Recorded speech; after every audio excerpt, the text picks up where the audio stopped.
Welcome to Reread, where I'm going through The Force Unleashed by Sean Williams. Now, as everyone knows, this is a book based off the video game. I did play the video game for like all of 5 minutes, got bored, quit, because I'm not a video game person, but I am glad that they made the book. Rereading it, though, was something different. I'd forgotten a few things and think about it a little bit differently now. They explain there's a Jedi. It does read like you're playing a video game. You know, the first 100 pages, he goes on a mission to take out this Jedi. Mission accomplished. Okay, Vader, what's next? This Jedi, got it. Goes to fight him, beats him. Next mission, Vader, okay. Mission, Shock T next, go. You know, I mean, and I can't fault Sean Williams for that. He's writing based off what the video game's about. Just like the Dark Forces novelizations feel like you can get that video game feel. A lot of action in these, a lot of action, not as much dialogue. Sean Williams squeezes some dialogue in here or there. He refers to Starkiller as the apprentice the whole way through, just about. Very rarely is his name Galen or Starkiller ever talked about. He is referred to as the apprentice, which I'd forgotten about. I'd forgotten they'd referred to him as that a lot. The Jedi General Kota from the Clone Wars, the reason he survived Order 66, they said, is because he didn't trust clones. He had an army of hand-picked men. And so when Order 66 went through, he wasn't assassinated. Now that makes sense. I get that. That's fine. And there could have been Jedi who preferred to work in special teams. He was on a special team mission. He went on special missions. So I can see that. Not everyone had to have clones. So that was a nice example of why one out of several hundred Jedi survived Order 66.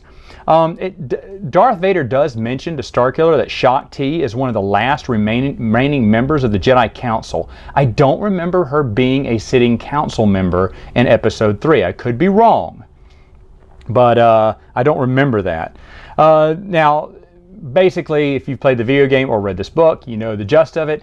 After the after he's faced off against Shock T and finally killed her, as he did the first two Jedi, he thinks he killed Kota. He didn't see his body, but he thinks he killed him.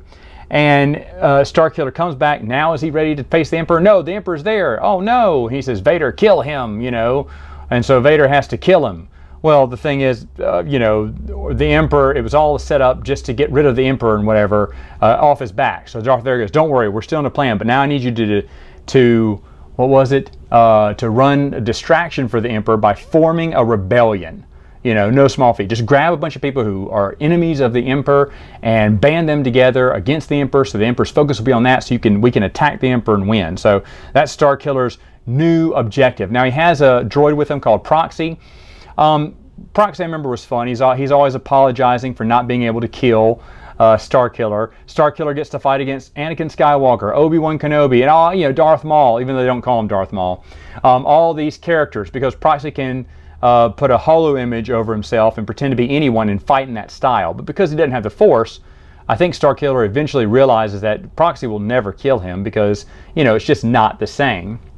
Even though Proxy tries to get the element of surprise from time to time. Proxy isn't as funny as I remembered him being. I guess that just one flop joke of, I'm sorry I keep failing to kill you, Master, because it's his main programming. Main objective is to kill his master. He goes, that's all right, Proxy. You'll get me next time. That's funny, but, you know, other than that, Proxy doesn't offer much. In fact, he gets on Juno Eclipse's nerves a lot, and I don't see why. I mean, Sean Williams tries to show you why, but to me, I'm like, I don't know, maybe Juno's a little bit touchy because Proxy doesn't seem that annoying in a way. A lot of this is from the viewpoint of Juno Eclipse, wondering why the apprentice is always like this, why he's always in a dour mode. Sometimes he's making jokes, then next time he's not. He doesn't have any personality. What happened to the other 7 pilots that piloted Starkiller around, which was fun. When they all get betrayed by the Emperor, she gets thrown in the slammer, but Starkiller will rescue her, even though that's against his main objective. He said, you know, Darth Vader says, take Proxy with you and then restart all over again and bring up a rebellion. But for some reason, he wants to save Juno because he's falling in love with her. Now, the love angle, they kind of force in there, which I remember being built a lot better when I read this. But now reading it again, it's just kind of like she likes him because I guess he's powerful on the dark side. I don't know. There's not much build up there. Sean Williams just basically goes into action. There's a lot of action here. And of course, it's a video game, but trying to build up a romantic interest between the two, I wish there would have been some moment during these 3 trips they made together before they got betrayed that made him feel a little bit more for Juno. Sean Williams tries to explain, even Starkiller doesn't know why he wants to save Juno at first, something about her. Yeah, but what? What got his attention? We don't see much interaction between them. And Starkiller doesn't feel like a character at all. And I didn't realize this. He's really just an instrument of destruction.